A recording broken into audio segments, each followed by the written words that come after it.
জগদ্ধাত্রী পুজোর শুনলেই কোথাকার নামটা মনে আসে আমাদের? আলোর শহর চন্দননগর। একদমই তাই, ঠিক ধরেছে। আমরা কিন্তু চলে যাচ্ছি আজকে চন্দননগর। না না না, একদমই না, শুধু চন্দননগর দেখাবো না, আশেপাশে কিন্তু অনেক পুজো দেখাবো। তো চলো দেরি না করে চলো যাই, চলো। তো এটাই কিন্তু জ্যোতি মোড় বা তেমাথার মোড়ও বলে। ইয়েস, এখানেই কিন্তু মাথার পুজোটা হয়, মানে আমাদের সকলের প্রিয় রানীমা। এইদিকে কিন্তু ভদ্রেশ্বর, আর এইদিকে মানকুণ্ডু, আর এইদিকেই হচ্ছে তেমাথার রানীমা। এবার আমরা যেটা দাঁড়িয়ে আছি সেটা হচ্ছে চন্দননগরের সব থেকে বড় ঠাকুর।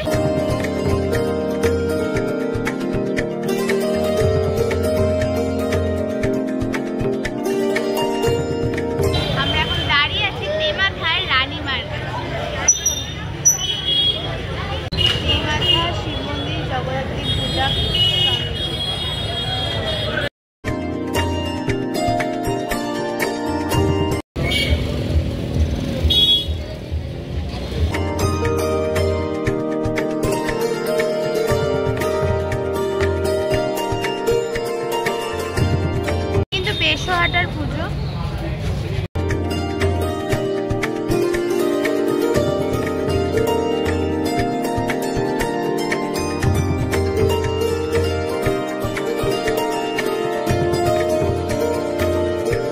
খবরের কাগজ করেছে থিম।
জগতে যে আমাদের খবরের কাগজ হারিয়ে গেছে সেটাকেই কিন্তু তুলে ধরা হয়েছে এই থিমের মাধ্যমে।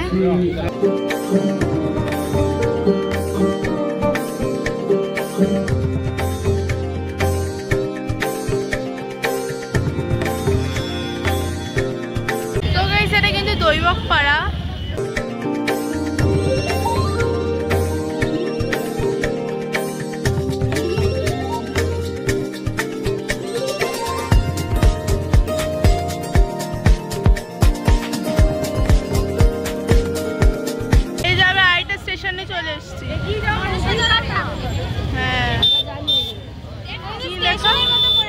বনকাপাশি স্টেশন। ওইটা ডাকের সাজ, সেই ডাকের সাজের ইতিহাসটাই কিন্তু এখানে তুলে ধরেছে মনসাতলা সার্বজনীন মনসাতলার সাজ ঘর। তো পুরো ডাকের সাজের ইতিহাসটাই কিন্তু এখানে তুলে ধরেছে।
এখন কিন্তু আমরা আছি বড় বাজারের সামনে।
কত বড় সোলার সাজটা নামিয়েছে, এটা কিন্তু পুরো উপরে করানো হবে, মানে এখনো কিন্তু অনেক কাজ বাকি।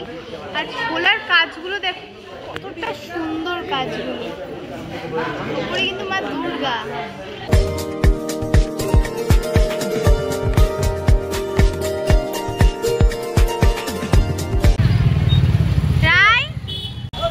কিন্তু আমরা আছি চন্দননগরে আদিমার কাছে, একদম তাই। আর এইটা কিন্তু যতদূর সম্ভব রাজা কৃষ্ণচন্দ্রই মনে হয় এই পুজোটা করেছিল, মানে আর এটা 300+ বছর পুরনো। হ্যাঁ, আর কারণ কৃষ্ণনগরে উনি যখন এক বছর যে বছর চন্দননগরে ছিলেন সেই বছরই কিন্তু তিনি যেহেতু জগদ্ধাত্রী পুজোর সময়টা এখানে ছিলেন, ওই জন্য তিনি এখানেই পুজোটাকে প্রচলন করেছিলেন এবং তারপর থেকেই চন্দননগরে জগদ্ধাত্রী পুজো ফেমাস।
এটা কিন্তু বাগবাজার বাবুপুকুর ধারের ঠাকুর।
এইদিকেই কিন্তু বাগবাজার আর এইদিকে পালপাড়া হেলাপুকুর পুরোটা চলে যাচ্ছে দুদিকে।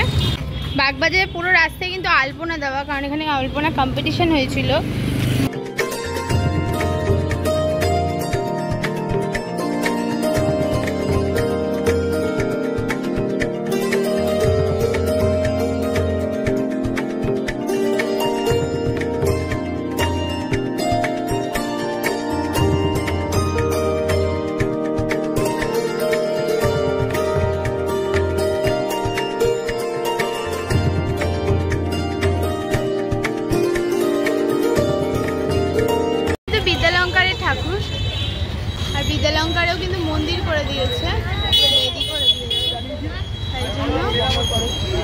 কাজটা দেখো কি সুন্দর কাজটা।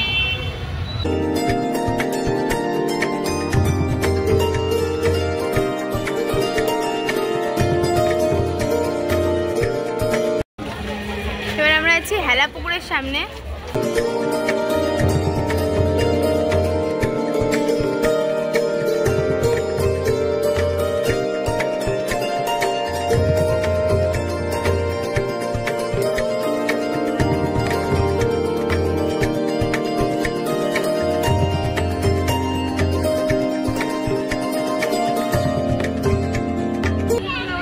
পুকুরের মাকে কিন্তু বড়লোক মা বলাই চলে, কারণ এই মা কিন্তু সুসজ্জিত হীরার সাজে। দেখো গলাতে যেটা আছে